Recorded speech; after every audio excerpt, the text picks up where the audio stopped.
Biyya keenyaan wal qabsiifnee gaafa kaasnu hamma ta'e hojiin dubartoota irratti hojjetamaa jiru gama mootummaatiinis gama dhaabbilee adda addaatiinis jira. Haa ta'u malee garuu hamma eegame kana miti. Amma iyyuu hin hafa jechuudha. Mirga dubartootaa kabachiisuun miidhaa sababa koorniyaatiin dubartoota irra ga'eef qabsaa'uun gama seeraatiin qaawwiin jira jechuudha. Amma iyyuu kan irratti hojjetamin waan baay'eetu jira jechuudha miidhaan dubartoota irra ga'aa jiru. Gama keenyaan hojii bal'aadha kan hojjetamaa jiru. Hojii hojjetamaa jiru hundumaa keessatti dubartoota irratti kan bu'uuratedha. Hojiin hojjetamu hundumti isaa ka'umsi isaa kan koorniyaa bu'uura godhatedha.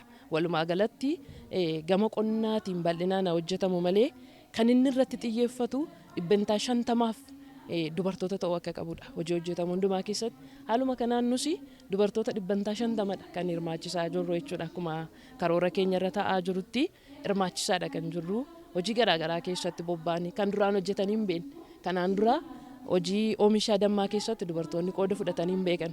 Sababiin isaa gaagurrinni kan aadaa kuni muka yaabanii fannisuu waan qabuufi dubartoonni kana hin danda'an ture. Haa ta'u malee garuu gaagurra ammayyaa erga dhufee aadaan sun dubartiin hojjettu kan jedhuuni hojjechaa hin turre.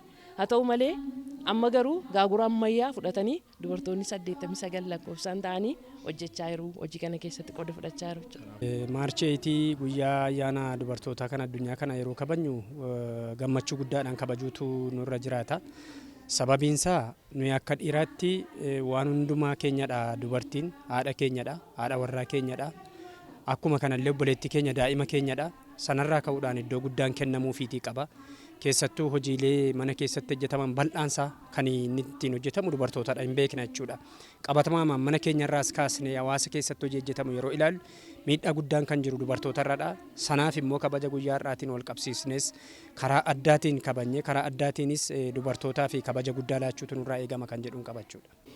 Ayyaana kana maqaaf kabajnee osoo hin taane naannaa kanatti gama siyaasaatti maaltu jijjiiramuu qaba. Keessumaatti dubartoota gara aangootti fiduu dubartoota aangoosuu wajjin wal qabatee naannaa kanatti hojiiwwan hojjetamaa jiran kan jiru ta'ee ammallee dubartoonni gara waluma geggeessuutti dhufuullee hanqinni jira jechuudha.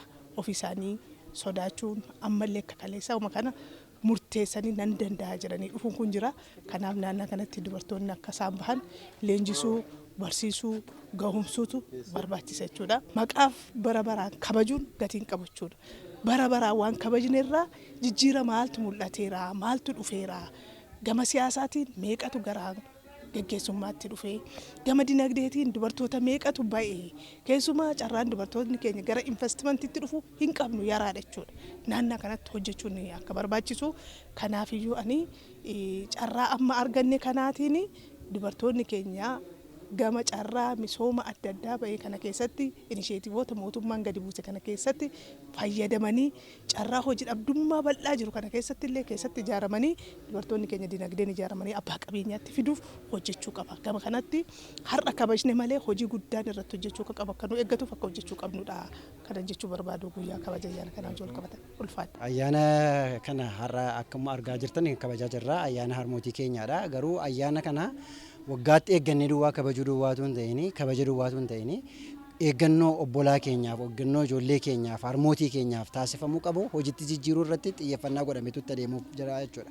Kanaafuu waggaatti wanta eeggannee itti tarkaanfannee adeemnu duwwaatu hin ta'ini, keessumaatii hubaatii ijoollee shamarranii irratti heeruma umuriitii alatti yookaan immoo umuriin isaanii tun ga'een heerumuu fa'aa hojii wal qabsiisee hojiin kana irratti xiyyeeffannaa guddaa itti fudhatamee adeemuudhaaf wanta itti adeemnudha jechuudha. Ayyaana kabajamu kabaja ayyaana duwwaatu hin ta'ini, waggaatti takkaa wal sassaabnee ho'ifnee baga geessan jennee galuu duwwaatu hin ta'ini, xiyyeeffannaa guddaatti laatamee cichoominaanii hojii wantoota kana irratti hojjechuudhaaf murteeffannee kaanirra jechuudha. Ayyaana kana kabajuun nuun baay'ee waan nu gammachiisudha. Ayyaana dubartii jechuun baay'ee gammachuusaa hin dandeenyu. Ayyaana kana duwwaa kabajuu utuu hin ta'in yoo irratti hojjetan, yoo kallattii gorsa argannuun kallattiidha yoo hojjetan akka horsiisa hindaaqqoos yoo ta'e, akka horsiisa horii yoo ta'e, wanta wal qabanne hojjennu yoo hojjenne kanaanii bakka nu ga'a.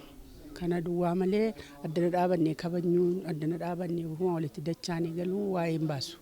Kanaaf akka seerichaatti hojjennee rakkina keessaa bahu kanan beekan. Baay'ee seena qabeessa akka maatiittis, akka biyyaattis, akka waldaattis guyyaa baay'ee seena qabeessadha. Baay'ee gammannaa.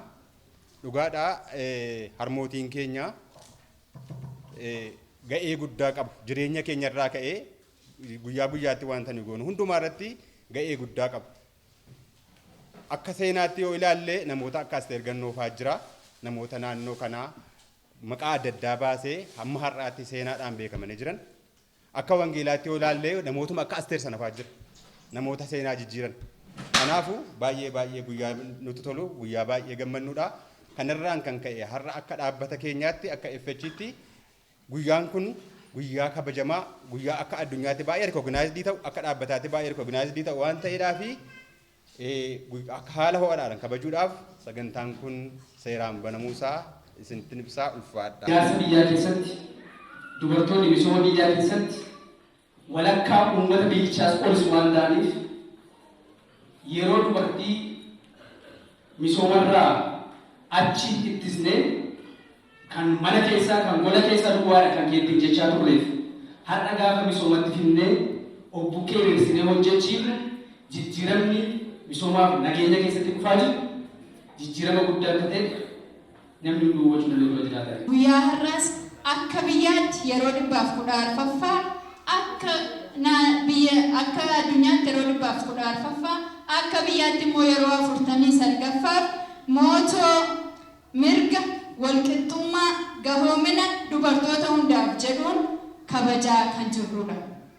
Kana yommuu kabaju hirmaannaa fi fayyadamummaa dubartoota keenyaa gama dinagdee fi hawaasummaan jiru guddisuuf akkasumas miidhaawwan dubartoota irra gahan kallattii adda addaan balaaleffachuuf ittisuu keessa taa'ee kana kan kabajnu akka ta'e yaadachuun barbaachisaadha.